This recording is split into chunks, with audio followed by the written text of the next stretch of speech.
कि एक कटोरी में उड़द दाल दूंगी। देखिए, तो जितना हम उड़द दाल लेते हैं ठीक उसके हाफ जो है हमें मूंग दाल लेना होता है। तो अगर मैंने एक कटोरी उड़द दाल ली है तो हाफ कटोरी मैं मूंग दाल लूँगी, आधा कटोरी।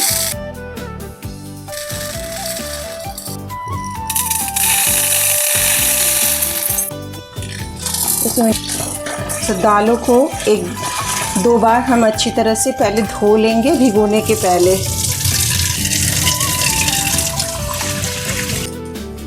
उड़द दाल और ये है मेरा मूंग दाल।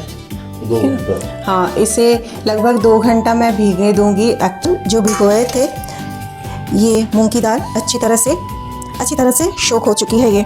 सो अब मैं इन दोनों दालों को धोऊंगी एक बार फिर से और उसके बाद मिक्सी में पेस्ट कर लूँगी। अब उड़द दाल मैं धो लेती हूँ। उड़द दाल को मैं पहले पेस्ट इसलिए नहीं कर रही क्योंकि अगर उड़द दाल को मैंने पहले पेस्ट किया तो वो मिक्सर जार के अंदर चिपक के रह जाएगी, क्योंकि उड़द दाल जो है वो थोड़ी सी चिपचिपी होती है। तो पहले मैं मूंग दाल को पीस लेती हूँ और उसके बाद मैं उड़द दाल को पीसूँगी।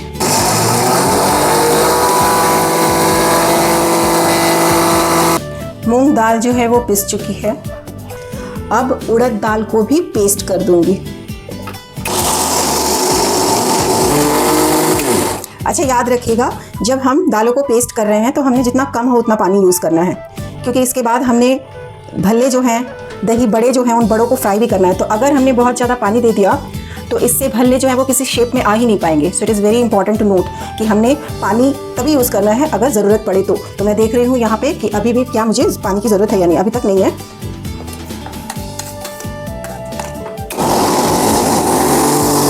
उड़द दाल जो है वो बहुत ही अच्छी तरह से पेस्ट हो चुकी है।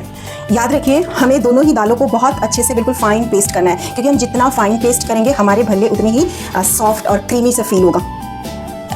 अब मैंने उड़द दाल को भी मूंग दाल वाले पेस्ट में ही मिक्स कर देना है, क्योंकि दोनों को साथ में मिला के ही हमें भल्ले बनाने हैं। अब जो लोग बिल्कुल नए हैं, जिनको बिल्कुल ही आता नहीं कि कैसे दही भल्ले बनाते हैं, जिनको बिल्कुल ही आइडिया नहीं है दही भल्ले का, तो मैं बता दूँ कि हमने दोनों दालों को अलग अलग क्यों पेस्ट किया। अगर दोनों दालों को हम इकट्ठे पेस्ट करेंगे तो आप पाएंगे कि आपकी मूंग दाल जो है वो ज़्यादा पेस्ट हो चुकी है और उड़द दाल रह गई है। दोनों इकट्ठे कभी भी पेस्ट नहीं हो पाता है ठीक से, इसीलिए इट इज़ वेरी इंपॉर्टेंट कि आप दोनों दालों को अलग अलग पेस्ट करें, फिर आप दोनों को मिला दें। पेस्ट को अच्छी तरह से फेंटना पड़ेगा, मतलब इतना फेंटना पड़ेगा कि ये बिल्कुल ही हल्की हो जाए, लाइट हो जाए। इसका इवन कलर भी जो है ना वो भी चेंज हो जाएगा। वैसे कई लोग कहते हैं ना कि खाना बनाना बड़ा मुश्किल काम है मुश्किल काम, लेकिन मैं बताऊं उससे भी ज़्यादा मुश्किल काम है उस खाने की video banana, food blog banana. It is very difficult. अब आपको बहुत सारे फूड के ब्लॉगर्स मिलेंगे, वेरी पॉपुलर ब्लॉगर्स। मैं तो अब समझ में आ रहा है कि कितनी मुश्किल से वो अपने ब्लॉग्स को बनाते हैं। It is very difficult. आप बना रहे हैं, साथ में आप रिकॉर्ड भी कर रहे हैं, एंगल भी चेंज कर रहे हैं। गर्मी है ना, तो आप फ़ैन चला सकते हैं ना AC चला सकते हैं, अदरवाइज़ फिर मैं जो बोलूँगी वो आप लोगों को पूरी अच्छी तरह से सुनाई नहीं देगा। तो अगर मैं आप लोगों को दिखाऊं कि काफ़ी अच्छी तरह से फैट चुका है और ये फ्लफी भी हो चुका है, इसकी जो क्वांटिटी है वो लग रहा है जैसे बढ़ गई है ना। तो इट मीन्स कि शायद ये अब रेडी है फ्राई होने के लिए। लेकिन इससे पहले कि हम इसे फ्राई करें, हमें इसको चेक करना बहुत ज़रूरी है। There is a trick. हम एक छोटा सा हम थोड़ा सा पेस्ट जो है वो पानी में डालेंगे। अगर वो ऊपर आ जाती है तो फिर it means now it is really ready. एक कटोरी में पानी मैंने एक्चुअली ना ट्राई करके देख लिया, ठीक है। तो अब मैं दिखाती हूँ दिस वन, जिसको मैंने अच्छी तरह से फेंटा है। अब मैं इसमें से थोड़ा सा लूँगी और एक छोटा सा बॉल बना करके इसमें डाल के देखूँगी। सो ये देखिए, ये ऊपर फ्लोट हो रहा है ना। इट मीन्स कि this batter is perfectly prepared, ठीक है ना। अब मैं इस बैटर में थोड़ा सा नमक यूज़ करूँगी, थोड़ा सॉल्ट। वैसे कई लोग जो हैं इस बैटर के अंदर बहुत सारी अलग अलग चीज़ें भी देते हैं, लाइक अदरक देते हैं, ठीक है ना। लेकिन मैं एक्चुअली नमक के अलावा और कुछ भी नहीं देती। तेल, ये रिफाइंड ऑयल है। आप चाहें तो मस्टर्ड ऑयल ले सकते हैं। ज़्यादातर लोग हमारे बंगाल, बिहार, झारखंड तरफ मस्टर्ड ऑयल का यूज़ करते हैं, लेकिन मैं यहाँ पे रिफाइंड ऑयल में जो सोयाबीन ऑयल होता है वो मैं यूज़ कर रही हूँ।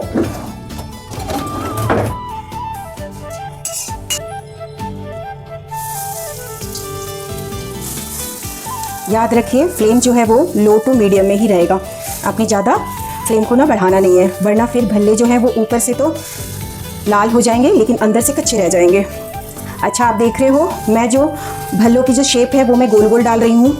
अगर आप बिहार, झारखंड, वेस्ट बंगाल तरफ जाओगे तो आप देखोगे जो भल्ले हैं, एक तो वो भल्ले नहीं बोलते, वो बड़ा बोलते हैं, दही बड़ा, दही भल्ले नहीं, दही बड़ा। तो वो बड़ा की जो शेप है वो चपटे से बनाते हैं, पेड़े जैसे, पर मैं यहाँ पे गोल ही बना रही हूँ क्योंकि हमारे इधर नॉर्थ इंडिया में मैंने देखा है सबको गोल गोल भल्ले बनाते हैं। तो मुझे लगता है नॉर्थ इंडिया के जो लोग होते हैं ना वो ज़्यादा स्मार्ट होते हैं, क्योंकि उनको पता है कि भल्ले चाहे गोल बने या चपटे, आखिरकार सबको दही के अंदर ही डुबोना होता है। So smart people of north, specially Punjab के लोग।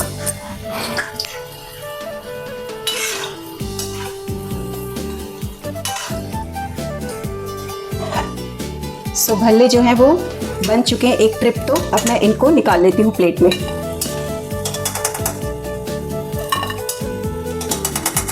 इसी तेल में दूसरा लॉट भी डालती हूँ।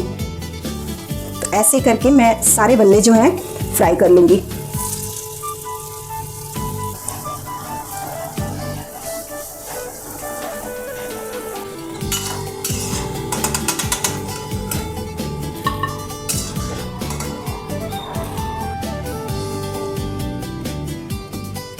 सो भल्लाज आर डन।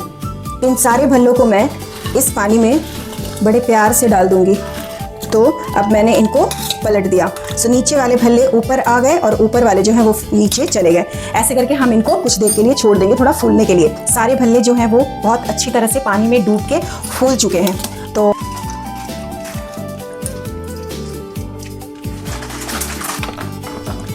इतने अच्छे से फेंटना है कि इसमें कोई भी लम्स ना दिखे।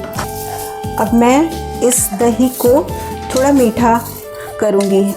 ये है भल्ले जो पानी में डूबे हुए हैं और ये है दही जिसमें मैंने शुगर डाल के मिक्स किया हुआ है और अच्छी तरह से दही को फेंट भी लिया है।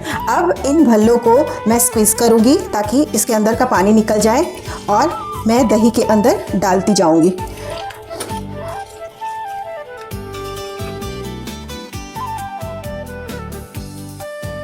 तो अभी मैं इसमें कुछ भी नहीं डालूँगी। अब इन भल्लों को दही के अंदर डुबो के कम से कम 10 से 15 मिनट में छोड़ दूंगी, ताकि जिस तरह से भल्लों ने पानी को पिया था, पानी तो हमने निकाल दिया, अब मैं चाहती हूँ कि ये सारे भल्ले जो हैं वो इस दही को भी पी जाएं, जितना हो सके पी जाए, तभी तो आएगा दही भल्ले खाने का मज़ा और असली स्वाद दही भल्ले का। क्योंकि 10 से 15 मिनट हो चुका है और जो भल्ले हैं वो अच्छी तरह से दही को भी पी चुका है।